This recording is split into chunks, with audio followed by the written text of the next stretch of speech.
अस्सलाम वालेकुम। मेरा नाम डॉक्टर निदा फ़र्रुख है और मैं इस हॉस्पिटल में एज कंसल्टेंट ब्रेस्ट सर्जन काम कर रही हूँ। ब्रेस्ट कैंसर से मुतालिक आगाही आजकल काफ़ी ज़रूरी है और ब्रेस्ट कैंसर अवेयरनेस का मेन फोकस जल्द तशख़ीस है। इंटरनेशनली ब्रेस्ट कैंसर अवेयरनेस का स्लोगन है अर्ली डिटेक्शन सेव्स लाइव्स, यानी कि जल्द तशख़ीस ही ज़िंदगी का ज़ामिन है। हम थोड़ा सा इस बारे में बात करना चाहेंगे कि ब्रेस्ट कैंसर है क्या। ब्रेस्ट कैंसर, जिसको आम ज़बान में छाती का सरतान कहा जाता है, या बाज़ लोग इसके लिए जड़ों वाली गिट्टी का लफ्ज़ भी इस्तेमाल करते हैं। ब्रेस्ट कैंसर से आगाही की वजूहात की कुछ रीज़न्स हैं जिनके बारे में मैं बात करना चाहूँगी। दुनिया में ख़वातीन में सबसे ज़्यादा पाए जाने वाला कैंसर ब्रेस्ट कैंसर है और अनफॉर्चुनेटली ख़वातीन में जो कैंसर की डेथ का सबसे ज़्यादा मेन कॉज भी ब्रेस्ट कैंसर है। साउथ एशिया में पाकिस्तान में ब्रेस्ट कैंसर की शरह सबसे ज़्यादा बढ़ रही है और जो कि एक अलार्मिंग सिचुएशन है। ब्रेस्ट कैंसर तमाम ख़वातीन को हो सकता है, चाहे वो किसी भी कौमियत, नस्ल या किसी भी उम्र से ताल्लुक़ रखती हों। हमारा ब्रेस्ट कैंसर अवेयरनेस का मेन फोकस ये है कि हमारे यहाँ बहुत सारी ख़वातीन की में ब्रेस्ट कैंसर की तशख़ीस उस वक़्त होती है जब वो एडवांस स्टेजेस पर होती हैं और तब उनकी ऑप्टिमल और सबसे अच्छी treatment up to the standard हम नहीं कर पाते। तो हमारा इस ब्रेस्ट कैंसर अवेयरनेस का फोकस ये है कि हम ब्रेस्ट कैंसर की जल्दी तशख़ीस कर सकें ताकि ब्रेस्ट कैंसर का मुकम्मल इलाज हो सके। कुछ आम वजूहात हैं जिनकी वजह से ख़वातीन टाइम पर अपनी ब्रेस्ट कैंसर की तशख़ीस नहीं करवा पाती और लेट डॉक्टर के पास प्रेजेंट करती हैं। उसमें सबसे कॉमन वजह तो ये है कि लोगों में ब्रेस्ट कैंसर की बीमारी की आगाही मौजूद नहीं है। उसके अलावा अगर ख़वातीन कभी ब्रेस्ट में गिल्टी महसूस करें तो वो ये सोचती हैं कि ब्रेस्ट कैंसर नहीं हो सकता। ख़ासतौर पे जिन ख़वातीन की फैमिली में ब्रेस्ट कैंसर की हिस्ट्री ना हो या उन्होंने अपनी लाइफ में ब्रेस्ट फीडिंग करवाई हो, वो समझती हैं कि वो ब्रेस्ट कैंसर डेवलप नहीं कर सकती। ये सब कुछ ब्रेस्ट कैंसर का रिस्क कम कर सकती हैं, लेकिन ये गारंटी नहीं है कि उन लोगों को ब्रेस्ट कैंसर नहीं हो सकता।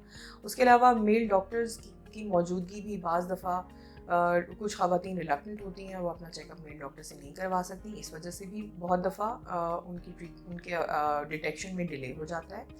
बाज़ दफ़ा लोग ब्रेस्ट कैंसर की ट्रीटमेंट से घबरा कर भी डॉक्टर को प्रेजेंट नहीं करते और वो समझते हैं कि शायद ब्रेस्ट कैंसर है तो खुदा ना खास्ता इसका शायद इलाज मुमकिन नहीं। लेकिन हमारा मेन फोकस यही है कि ब्रेस्ट कैंसर की जल्द तशख़ीस से उसका मुकम्मल इलाज मुमकिन है। ब्रेस्ट कैंसर की बहुत सारी अलामात हो सकती हैं। उसमें सबसे कॉमन अलामत ब्रेस्ट में गिल्टी का नमूदार होना है, जिसकी शरह फ़ीसद 85% है। उसके अलावा जिल्द के अंदर की तरफ धंस जाना, जिल्द में किसी किस्म की तब्दीली जैसे कि जिल्द का सख्त हो जाना या जिल्द में कोई सुर्खी का नमूदार हो जाना। उसके अलावा निपल की किसी शेप में तब्दीली या निपल से किसी किस्म का मवाद खारिज होना, ख़ास तौर पे खून का आना। और ब्रेस्ट में दर्द या इसके अलावा बगल में किसी गिल्टी का नमूदार होना भी ब्रेस्ट कैंसर की अलामत हो सकता है। कुछ रिस्क फैक्टर्स हैं जो ब्रेस्ट कैंसर के होने की वजह हो सकते हैं, हम उनके बारे में कुछ डिस्कस करेंगे। रिस्क फैक्टर्स को हम दो मेन ग्रुप्स में डिवाइड करते हैं। एक को हम नॉन मॉडिफाइबल रिस्क फैक्टर्स कहते हैं, यानी वो रिस्क फैक्टर्स जिनका कंट्रोल हमारे हाथ में नहीं है। उसमें सबसे कॉमन कॉज मौरूसी, जिसे हम जेनेटिक्स कहते हैं। उसके अलावा फीमेल की रिप्रोडक्टिव साइकिल और उसकी मेंस्ट्रुअल साइकिल इसके अंदर इंक्लूडेड है। दूसरा ग्रुप है मॉडिफाइबल रिस्क फैक्टर्स का। ये वो रिस्क फैक्टर्स हैं जिसको हम कुछ हद तक कंट्रोल कर सकते हैं। Over processed food, junk food और बहुत ज़्यादा गोश्त का इस्तेमाल और वो डेयरी प्रोडक्ट्स जिसमें हार्मोन्स और स्टीरॉइड्स के इंजेक्शन इस्तेमाल होते हैं, उनका इस्तेमाल ब्रेस्ट कैंसर होने की एक वजह बन सकती है। उसके अलावा बहुत ज़्यादा चीनी का इस्तेमाल भी कैंसर ग्रोथ को प्रमोट कर सकता है। अल्कोहल और सिगरेट नोशी का इस्तेमाल भी ब्रेस्ट कैंसर होने का वजह बन सकती है। तो हम इन सब चीज़ों को कंट्रोल करके, यानी कि इन सब चीज़ों को अवॉइड करके, हम ब्रेस्ट कैंसर का रिस्क कुछ हद तक कम कर सकते हैं। उसके अलावा ताज़ा फल और सब्जियों का इस्तेमाल, पानी का ज़्यादा इस्तेमाल और अपनी लाइफ में वॉक और एक्सरसाइज वगैरह को ऐड करना भी ब्रेस्ट कैंसर का रिस्क काफ़ी हद तक कम कर सकता है। ब्रेस्ट कैंसर की तशख़ीस के कुछ तरीके मौजूद हैं, जिसमें सबसे पहले आता है ब्रेस्ट सेल्फ एग्जामिनेशन, यानी कि अपनी छातियों का खुद मुआयना करना। नंबर 2 कुछ स्क्रीनिंग टेस्ट्स मौजूद हैं और नंबर 3 है आपका डॉक्टर से मुआयना करवाना। पहले हम ब्रेस्ट सेल्फ एग्जामिनेशन पे बात करेंगे। ब्रेस्ट सेल्फ एग्जामिनेशन यानी कि छातियों का खुद मुआयना करना एक बहुत ही कारआमद तरीक़ेकार है, जिससे ख़वातीन खुद अपनी छातियों में कोई भी गिल्टी या किसी भी तब्दीली को खुद महसूस कर सकती हैं। اس کے لیے بہت ساری ویڈیوز یوٹیوب پہ موجود ہیں جو خواتین کو بہت اچھے طریقے سے ہیلپ کر سکتی ہیں. بریسٹ سیلف ایگزامینیشن آپ مختلف طریقوں سے کر سکتے ہیں، جس میں آپ شیشے کے سامنے کھڑے ہو کر، لیٹ کر یا شاور میں اپنا معائنہ کر سکتے ہیں. اپنے معائنے کے دوران یہ بہت ضروری ہے کہ دونوں چھاتیوں کا مکمل طور پر معائنہ کیا جائے اور بغل کو بھی اس میں لازمی انکلوڈ کیا جائے، اور اگر کوئی بھی تبدیلی محسوس کریں تو فوراً ڈاکٹر سے رجوع کریں. دوسرا اسٹیپ ہے آپ کا اسکریننگ میتھڈز. اس میں کچھ ٹیسٹ اویلیبل ہیں جس کو میموگرام اور بریسٹ الٹرا ساؤنڈ کہا جاتا ہے. میموگرام، جس کو چھاتی کا ایکس رے کہا جاتا ہے، یہ 40 سال سے اوپر کی خواتین میں ریکمینڈڈ ہے. ان خواتین میں چاہے کوئی علامت ظاہر ہو یا نہ ہو، 40 سال کے بعد سال میں 1 مرتبہ میموگرام خواتین کو ضرور کرانا چاہیے. جن خواتین کی عمر 40 سال سے کم ہے، ان میں اگر کوئی علامت ظاہر ہو تو وہ بریسٹ کا الٹرا ساؤنڈ کروا سکتی ہیں.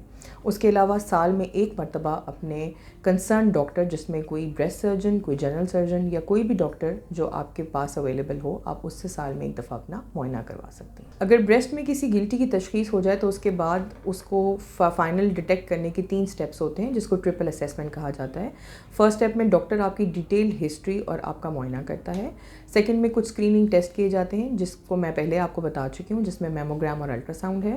اور تھرڈ سٹیپ پہ اس گلٹی کی بایوپسی کی جاتی ہے. کچھ کامن متس ہماری سوسائٹی میں پائی جاتی ہیں جو کہ میں چاہتی ہوں کہ ہم ان کو کلیئر کر سکیں. سب سے پہلے تو یہ کہ اگر کسی گلٹی کی بایوپسی ہو تو لوگوں کو لگتا ہے کہ اگر اس میں کینسر ہو تو اس کی وجہ سے کینسر پھیل سکتا ہے. ایسا نہیں ہے. دوسرا یہ کہ بریسٹ کینسر کی تشخیص کے لیے جو بریسٹ کینسر ایکس رے، جس کو میموگرام کہا جاتا ہے، بعض لوگوں کا خیال ہے کہ وہ میموگرام خود بریسٹ کینسر کا کاز ہو سکتا ہے. ایسا نہیں ہے. میموگرام میں جو ایکس رے کی ڈوز ہے وہ بہت کم ہوتی ہے، جو اس کی تشخیص میں ہیلپ کرتی ہے، لیکن اس کی وجہ سے بریسٹ کینسر نہیں ہوتا. اس کے علاوہ خواتین اگر یہ سمجھتی ہیں کہ انہوں نے بریسٹ فیڈنگ کروا لی ہے یا فیملی میں کسی کو بریسٹ کینسر نہیں ہے تو ان کو بریسٹ کینسر نہیں ہو سکتا، یہ بھی غلط ہے. بریسٹ کینسر کسی بھی عمر میں کسی بھی خاتون کو ہو سکتا ہے. وقفے کے لیے استعمال کی جانے والی گولیاں لوگوں کے خیال میں وہ بریسٹ کینسر کی وجوہات بن سکتی ہیں، جبکہ ایسا نہیں ہے. وقفے کے تمام طریقہ کار سیف ہیں اور ان کی وجہ سے بریسٹ کینسر نہیں ہوتا. بعض لوگ سمجھتے ہیں کہ بریسٹ کینسر ہو گیا تو شاید یہ زندگی کا اختتام ہے اور اس کا کوئی علاج ممکن نہیں ہے. ایسا نہیں ہے. بریسٹ کینسر جتنی جلدی تشخیص ہو اس کا اتنا اچھا اور جلد علاج ہم ممکن کر سکتے ہیں. بریسٹ کینسر ایک پریونٹیبل ڈیزیز نہیں ہے، یعنی کہ اگر آپ کسی حکیم یا پیر کے پاس جائیں اور ان سے کہیں کہ بریسٹ کینسر کا علاج کر دیں تو ایسا ممکن نہیں ہے. دعا اور دوا دونوں ضروری ہیں، اس لیے بریسٹ کینسر کا مکمل علاج ڈاکٹر کے پاس جا کر اور پراپر ٹریٹمنٹ کے تھرو ہی ہو سکتا ہے. اس بریسٹ کینسر اویئرنیس پروگرام کے ذریعے میں چاہتی ہوں کہ آپ یہ ٹیک ہوم میسج لے کر جائیں کہ ہم نے ہیلدی لائف سٹائل اڈاپٹ کرنی ہے. اپنا بریسٹ کا خود ہر مہینے معائنہ کرنا ہے، اور اس میں اگر کوئی تبدیلی محسوس کریں تو فوراً ڈاکٹر سے رجوع کریں. ہم نے اس بیماری سے ڈرنا نہیں ہے، لڑنا ہے، اور آپ نے سب کے ساتھ مل کر یہ کوشش کرنی ہے کہ ہم بریسٹ کینسر کی جلدی تشخیص کر سکیں، کیونکہ جلد تشخیص ہی زندگی کا ضامن ہے.